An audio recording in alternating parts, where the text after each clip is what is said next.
রাত দখলের রাতে ঋতুপর্ণাকে গো ব্যাক মিমিকেও হেনস্থা। নারী নিরাপত্তার ইস্যুতে আন্দোলনে এক মহিলাকেই হেনস্থা। কারা দখল নিতে চাইছে নাগরিকদের আন্দোলনের হ্রাস?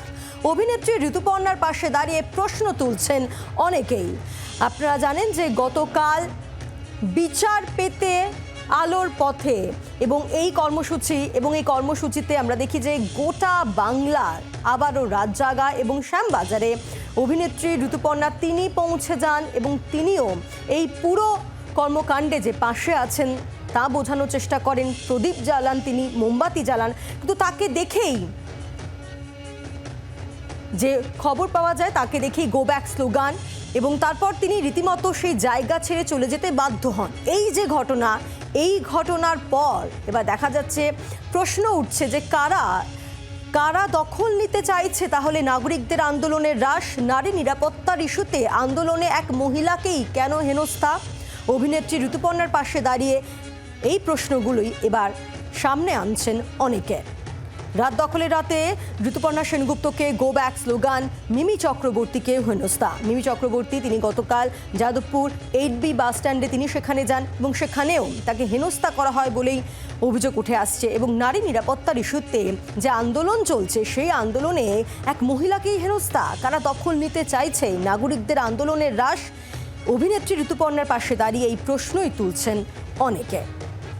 গতকাল বিচার পেতে আলোর পথে কর্মসূচি এবং রাত দখলের কর্মসূচিতে দেখা যায় যে গোটা বাংলা আবারও রাত জাগে এবং বিভিন্ন জায়গায় মোড়ে মোড়ে মোমবাতি হাতে প্রদীপ জ্বালিয়ে ন্যায় বিচারের দাবিতে স্লোগান ওঠে।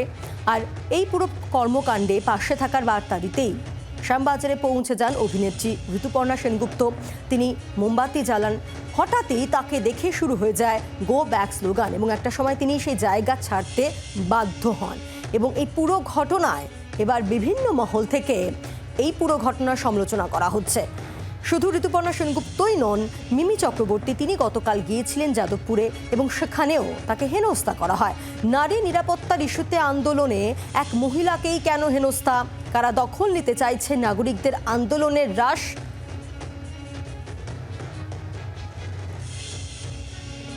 অভিনেত্রী ঋতুপর্ণা সেনগুপ্তকে দেখে গো ব্যাক স্লোগান, মিমিকে হেনস্থা, এই যাবতীয় বিষয় নিয়ে অভিনেত্রী সুদীপ্তা চক্রবর্তী তিনি তার সমাজ মাধ্যমে পুরো বিষয় নিয়ে কি লিখেছেন সেই দিকে নজর রাখছি। ঋতুপর্ণার মতামত আপনার পছন্দ নাই হতে পারে, ওর তৈরি করা ভিডিও আপনি হয়তো পছন্দ করেননি, ঠিক আছে, আন্দোলনে গো ব্যাক স্লোগান তুলছেন ওর উদ্দেশ্যে, সেটাও গ্রহণযোগ্য। তিনি আপনাদের কথা মেনে নিয়ে এলাকা ছেড়ে চলে যান, কিন্তু ওর গাড়ির উপর চড়াও হওয়ার ঠিক কী কারণে? কি সাংঘাতিক! আমি এর নিন্দা করছি। অর্থাৎ নিন্দায় সরব হয়েছেন অভিনেত্রী সুদীপ্তা চক্রবর্তী। গতকাল শ্যামবাজারে অভিনেত্রী ঋতুপর্ণা সেনগুপ্তর উপর যে তার গাড়িতে যেভাবে চড়াও হন একাংশ, তারই বিরুদ্ধে বা সরব হয়েছেন অভিনেত্রী সুদীপ্তা চক্রবর্তী। তিনি বলছেন যে এটা একটা সাংঘাতিক ঘটনা এবং তিনি পুরো ঘটনার নিন্দায় সরব হয়ে তার সমাজ মাধ্যমে তিনি পোস্ট করেছেন।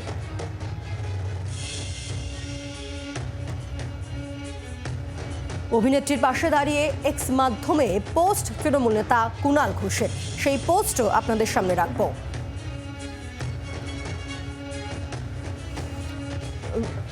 ঋতুপর্ণা সেনগুপ্ত গিয়েছিলেন প্রতিবাদীদের সঙ্গে সামিল হতে, তাকে স্লোগান দিয়ে কুকথা বলে অপমান করে কার্যত লাঞ্ছনার মধ্যে ফেলে তাড়ানো হলো।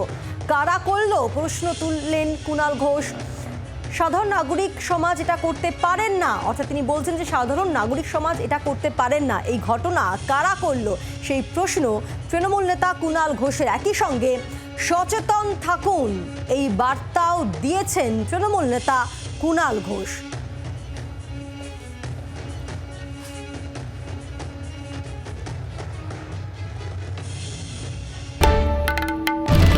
বাংলার আওয়াজ, বাঙালির আবেগ, জি 24 ঘন্টা।